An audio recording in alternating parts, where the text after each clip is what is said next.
You know, I really wish there was a musical about the Odyssey. That'd be pretty epic. Epic started in June of 2019 and ended on December 25th, 2024 by Jorge Rivera Herrans. He created this project from his senior thesis in college and was motivated by video games and anime to emulate their addictive sense of progression as well as their extensive world building. Rivera Herrans' main inspiration was Homer's The Odyssey to capture the larger-than-life epic stories of Greek mythology. The story starts in the Troy saga, following Odysseus, played by Rivera Herrans, alongside his friends Eurylochus and Polyctetes, played by Amanda Julian and Stephen Dookie respectively, in the final battle of the Trojan War, where Odysseus has to face a moral dilemma.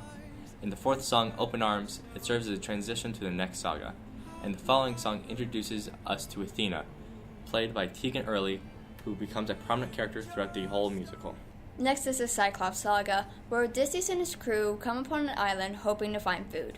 After killing a sheep from a flock they found, they come to realize that it belonged to a Cyclops named Polyphemus, who was angered at their actions.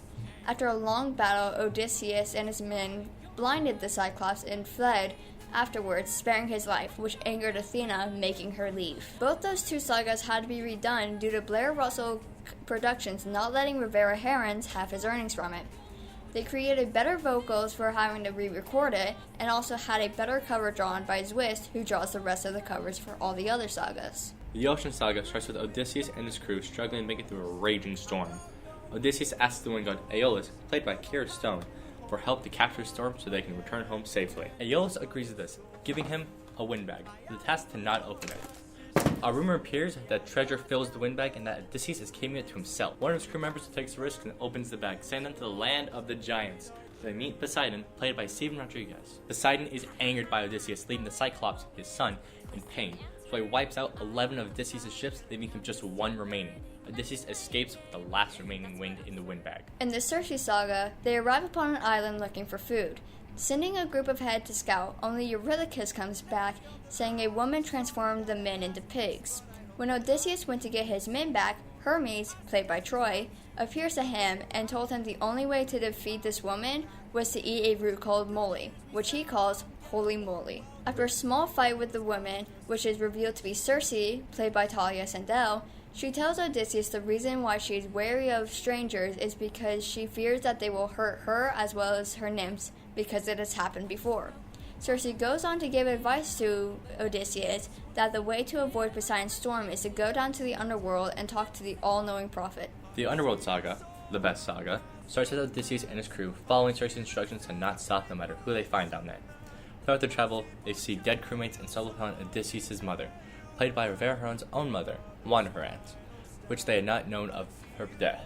They reach the blind prophet named Tiresias, played by Mason Olszewski, who tells him that they cannot help him get home, and shares visions of a haunting future, causing Odysseus to question his morality. The Thunder Saga starts off with Siren, disguised as Penelope, Odysseus' wife, played by Anna Lee, trying to lure him into the water. Odysseus tricks the Siren to give him information on how to traverse the sea and not be caught by Poseidon's storm. The Siren reveals that he must go through the lair of Scylla, which is a man-eating monster. Odysseus goes on to explain how they filled their ears with beeswax so they weren't lured in by the Siren's songs, as well as capturing the Siren's friends while he distracted her and killing them all in the end. Odysseus and his crew travel to Scylla's cave, lighting 6 torches to be used as sacrifices. Eurylochus, after the men had died, realized Odysseus did that on purpose and staged a mutiny against him, causing Odysseus to be stabbed and knocked down. When Odysseus wakes up later, he finds his crew going to a flock of cows and attempts to kill one, only to find out they're immortal and belong to Helios. Zeus, played by Luke Holt, comes down to punish them, giving Odysseus the choice of his life or his crew's life, which Odysseus decides his life over theirs. Jumping over to Ithaca 7 years later, in the Wisdom Saga, we meet Telemachus, played by Miguel Veloso, who tells of the struggles that the 108 suitors cause for him and his mother daily. To attempt to keep his mom safe from the suitors, he ends up in a fight with them, the main offender being Antinous, played by Aaron Alexander. Athena comes back to help Telemachus fight them, leading to his victory. She explains that she wants help him because Telemachus reminds her of an old friend she had grown distant from. Athena then goes on to find Odysseus and see what he's been doing for the past 10 years, only to find out he's been held captive on Calypso's island for the past 7 years. Calypso, played by Barbara Wangui, is a goddess who has fallen for Odysseus and forces him to be her lover against his will. Athena goes to find her father Zeus to try and convince him to let Odysseus go. He agrees if she convinces 5 other gods to let him go. These gods include Apollo, Hephaestus, Aphrodite, Ares, and Hera.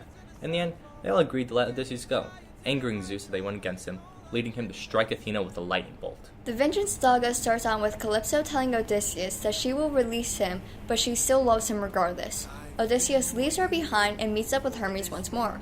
Hermes gives Odysseus another windbag, telling him this is his last chance to get home without a storm. After getting so close to Ithaca, Poseidon causes a wave to push him back.